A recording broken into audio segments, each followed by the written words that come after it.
He got in a couple of scraps and it helped him along the way.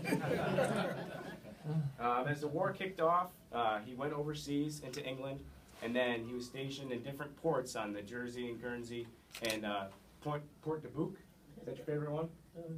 One in southern France. One in southern France, where he was the demolition supervisor. So all the TNT, all the munitions, all the bombs coming in to Europe were going right through this man here. And it's an honor for us to have him here today. So, what did you do after the war, Joe? Not too much. Not too much. Well, he told me that he had a restaurant, which later turned into just a bar. But when he had the restaurant, his wife Dorothy was the waitress? Yes.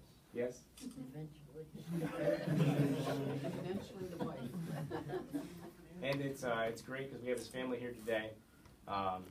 But I'd also like to recognize all the other veterans. I'm going to read off your name. If you could just raise your hand when I read off your name.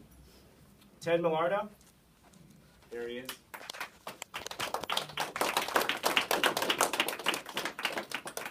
Pete Bidenoido. Bitondo. My grandfather, Donald Cashman. Dan Chase. Yay! Chris Gervasi. Doc Harvey. Where's Doc at? Hey, Doc. Howard. Helen Irriton. I think Helen was here. I think she went to class. She left. Okay. Helen left, but she's still here. Bill Pierco.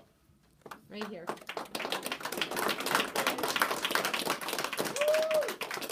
Meredith Shapiro. Whitey. Oh, Whitey left. Yeah. Okay. Mo Vistusti.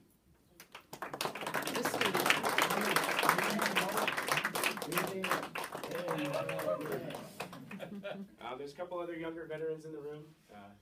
My father, Colonel's back there, men from the American Legion. Thank you for coming out tonight. One more is my grandmother, Rosemary Malcolm. She was a Red Cross nurse. She was also married to an Army POW and veteran of Normandy. And unfortunately, she's also a Gold Star mother. So it's great to have her out today.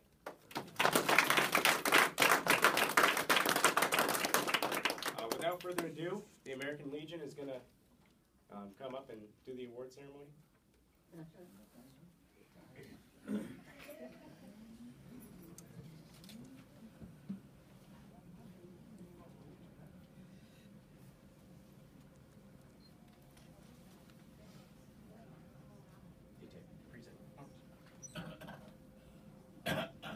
Just a couple comments before we start.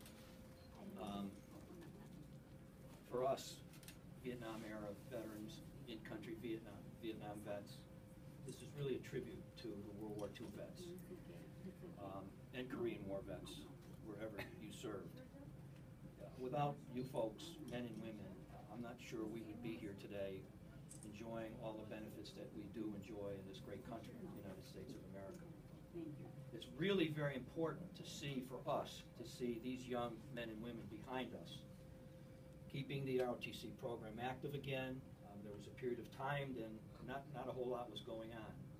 But now that we have the great leadership back here in the back of the room of the Air Force and the Army and the University of Connecticut, we are so proud that UConn stepped up to reintroduce the ROTC program in Connecticut. And we really hope other schools pick up their leadership traits and move forward with this. Mike Rogowski was a medic in Vietnam. Larry Riley was a dog trainer in Vietnam, Air Force, by the way. Mike obviously is Army. Army, served with the 3rd Armored Division in Europe for 3 years in 1963 through 1966. And again, we are so proud of not only the veterans here, but the young men and women who are carrying forward our efforts to make and keep peace in this great country. We have just a short award here for Mr. Glad, and this is a letter from Sean Conley, who's the Commissioner of the Department of Veterans Affairs. Just take a minute to read it. Dear Mr. Glad, thank you for your selfless service and sacrifice to our nation and state.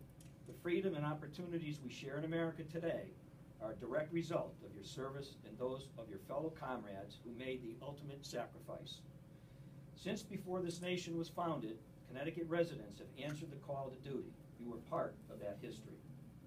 The enclosed Connecticut Veterans Wartime Service Medal is an important token of the esteem that our citizens hold you in because of your wartime service. This historic medal binds you with all other state veterans who have served this country in uniform dating back to World War I. It signifies that you are a true American and Connecticut hero.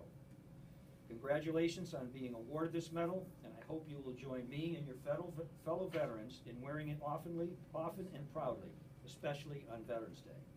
Again, thank you for your service to this great country, and if the Department of Veterans Affairs can ever be of service to you or your family, please do not hesitate to contact us.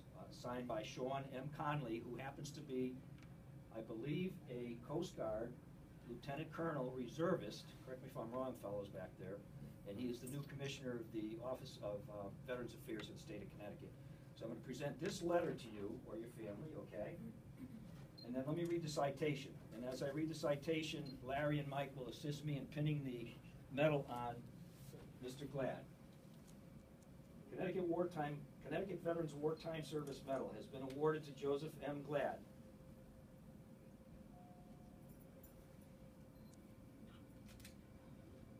In grateful recognition of honorable and selfless service during a time of war in the Armed Forces of the United States of America. Signed by Sean M. Conley, Commissioner of Veterans Affairs, and Daniel P. Malloy, Governor of the state of Connecticut.